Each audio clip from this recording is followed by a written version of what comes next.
Salut tout le monde, aujourd'hui on se retrouve pour un nouvel épisode de Stargate Fort Accord, et aujourd'hui on va parler des épisodes 3 à 6 de la saison 4. Et on commence sans plus attendre par l'épisode 3, Expérimentation hasardeuse. Erreur récurrente pendant toute la saison 4, la présence du symbole HAT sur la porte des étoiles, qui devrait en réalité être celui de la porte bêta depuis l'épisode Victoire illusoire.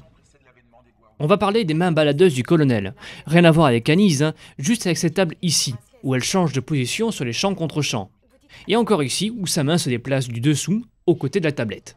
Erreur fréquente ici aussi, on voit la porte se désactiver, tout en l'entendant encore en activation. Vite une équipe médicale en salle de contrôle. Place à une petite anecdote sympa. Le restaurant ici a été filmé dans le même site que les extérieurs de la planète Goa'uld. En effet, la ville de Burnaby, jumelée à la ville japonaise de Kushiro, s'est vue offrir par les artistes Noburi Toko et Shusei Toko ces colonnes sculptées dans le bois.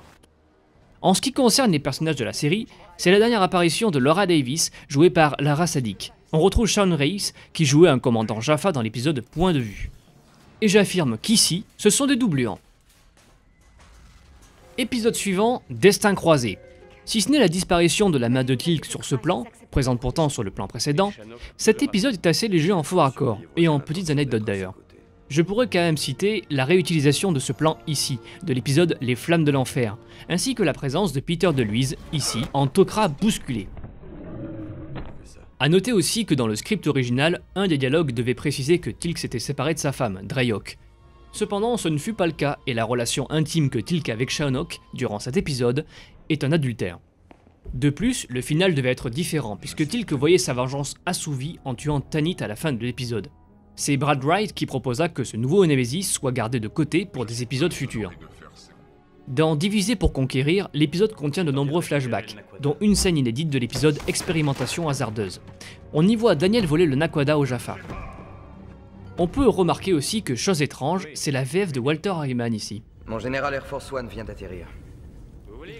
Ah, l'un des 3 épisodes préférés de tous les fans, l'histoire sans fin.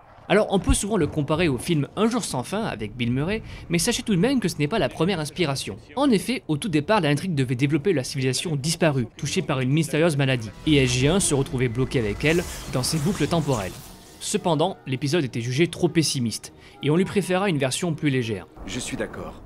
Alors, il y a la très connue anecdote des céréales collées à la cuillère du colonel, pour qu'elle reste identique à chaque nouvelle boucle, ainsi que le nom de l'auteur du livre Latin pour les novices, qui n'est autre que l'un des scénaristes de la série. On pourra aussi noter le reflet du spot dans les lunettes du colonel O'Neill ici, sans oublier qu'il s'agit d'une simple toile de tissu, là, qui permet de réaliser le ciel si particulier de cette planète. Et cette dame, c'est Nicole Ford, la comptable de la production. Voilà, c'est tout pour moi. Je vous dis à la prochaine fois pour un nouvel épisode de Stargate Fort Accord.